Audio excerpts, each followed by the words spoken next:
From the capital, and Ndjema, with our reporter Claire Paccalin. Claire, hello to you. Give us a sense of what's happening, the atmosphere, whether the voting process is calm or chaotic.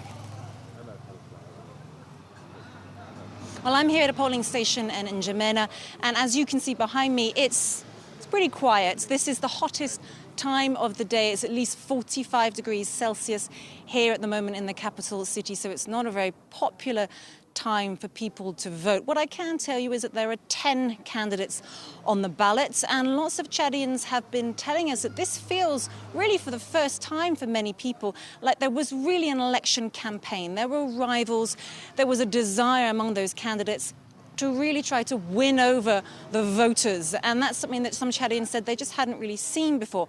There is, though, some candidates cried foul, saying that this electoral process was not fair, transparent, was weighted in favour of one particular candidate. The electoral authorities, though, here have denied that accusation.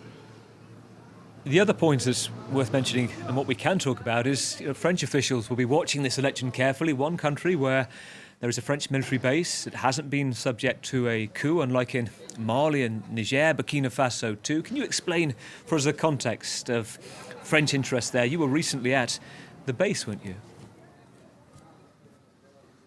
Certainly. There are around 1,000 French troops in Chad, and the feeling that we got on that base is that the French are very keen to show and to make it clear that they know that they are on Chadian sovereign territory. So if you walk around the base and you see a French flag, you'll see a Chadian flag next to it. There's also a hospital on the base where some Chadian civilians can be treated. So it's not a hospital that's only dedicated to soldiers. It's also where some Chadian civilians can get medical care. And this is all part of what's called an operational military partnership. So partnership being really the key word here. And this, of course, comes in the context of we've seen a rise in recent years of Russian influence in this region. And Chad really, with this, for the French having these 1,000 soldiers here in the country, Chad really is now France's last foothold in this region. So yes, certainly this is being, as you said, Gavin, this is being watched carefully by French officials, this election here in Chad.